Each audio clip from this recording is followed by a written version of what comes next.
Bonjour à toutes et à tous et bienvenue ici à la Rinconada, la ville la plus haute du monde, perchée à 5300 mètres d'altitude. Alors on vous propose une nouvelle série d'épisodes qui s'intitule La Minute Scientifique, dont l'objectif est simple, vous expliquer du mieux qu'on peut les évaluations réalisées par nos chercheurs. Alors aujourd'hui je suis avec Stéphane Doutrelot. Bonjour Stéphane. Bonjour Axel. Alors Stéphane, tu es cardiologue et médecin du sport, et est-ce que tu peux nous en dire un peu plus sur l'évaluation que tu réalises? Oui, alors moi au sein d'équipe je réalise des échographies cardiaques. C'est-à-dire que je vais regarder les modifications de l'architecture du cœur en réponse à une vie permanente à une altitude très élevée. Concrètement, qu'est-ce que tu as pu remarquer à 5300 mètres d'altitude? Alors, ce que l'on remarque et ce que l'on attend, ce sont des modifications importantes à la fois du cœur droit, en réponse à une augmentation du volume sanguin circulant qui est augmenté de façon très importante à la Rinconada, et en réponse à l'augmentation de la pression artérielle pulmonaire.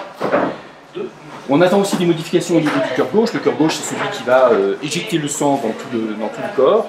Non pas parce qu'il y a une modification importante de la pression artérielle, cette fois-ci, parce qu'elle est plutôt basse à la Rinconada, mais par contre parce qu'il y a une viscosité très importante du sang et le cœur a un travail supplémentaire à faire. Du coup, des conséquences un petit peu délétères, j'imagine?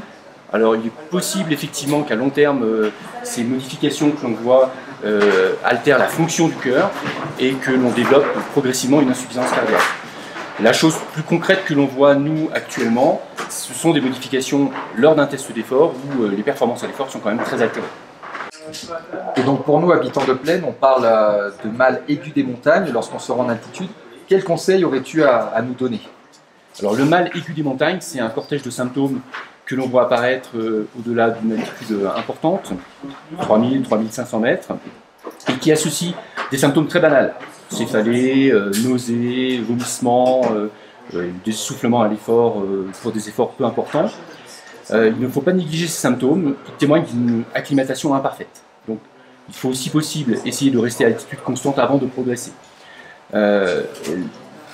L'autre conseil que l'on peut donner, c'est effectivement de s'hydrater correctement et de monter lentement, et de ne pas progresser au-delà de 3000 mètres, de ne pas dormir à différentes altitudes de plus de 300 à 500 mètres par jour. C'était l'épisode La Minute Scientifique avec Stéphane Doutrelot, notre cardiologue et médecin du sport, et on vous dit à la semaine prochaine pour un nouvel épisode. À bientôt. Alors aujourd'hui, on est avec Stéphane Doutrelot. Bonjour Stéphane. C'est parfait ça, putain.